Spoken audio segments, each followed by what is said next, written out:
Hello, everybody. You might be asking yourself, why is George Washington sitting where Jamie normally sits? Just fooling, guys. Look, it's still me. I'm Jamie. I've been spending a lot of time hanging out with myself, and I was getting bored and lonely, so I thought that I would try out something that I've wanted to do for a long time. That's right. It's Dungeons and Dragons. Who better to be the dungeon master than the original dungeon master himself? George Washington. I've got everything I need. I've got this little screen. I've got the Monsters Manual, the Player's Handbook, Dungeon Master's Guide, some dice, pen, and something to write with. I feel like there's only one thing I'm missing. Oh yeah. You need friends to play it.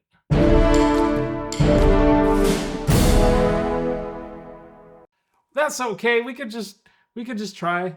We can just try it anyway. I've never played it before. I always wanted to, and I never made the time to do it, and I probably should have. The irony being, if I had made the time to stop and learn to do things like this, I probably wouldn't have been left with all this free time, which now I can use to learn to do things like this. Let's just try an adventure on our own.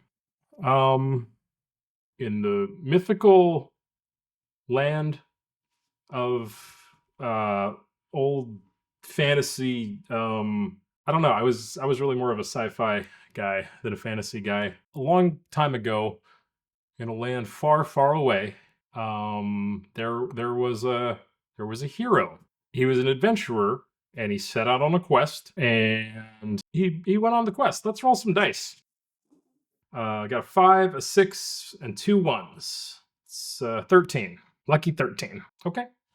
So the hero went on a quest, and he did a lot of really, really good stuff because he wanted to serve his fantasy old-time country. But he experienced a lot of bad things when he was doing that, and they left what are called moral scars on his heart, which made it hard to relate to the townspeople when he came back from his quest. This is set back like a long time ago when tables and chairs were still made out of wood. They didn't have real good health care for adventurers back then, so he was only able to go talk to the local cleric or paladin or whatever is the spiritual advisor in Dungeons and Dragons world. He could only get an appointment like once every 2.5 months. One time every 2.5 months. That's like 5 visits a year. So he never dealt with his inner demons, and he found that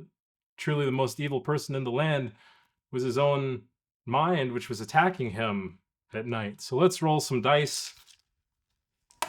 We got 2 6s, a 4, and a 3. That's 7 plus 12, 19. See, I still am Asian. I can't escape it. So he served as a warning to the children of all the townsfolk. Don't let your children grow up to be adventurers because they'll die alone. Even if they manage to slay dragons, they're still going to die alone. Hey, that was a lot of fun. I'm sure it would be more fun with other people. So if somebody wants to play Dungeons and Dragons, I don't know if it's an in-person or an online thing. I actually don't even know if I do have the game because none of these books say instructions. This one seems the closest. It says manual, but then this one says guide and this says handbook. So that seems like 3 different ways to say instructions.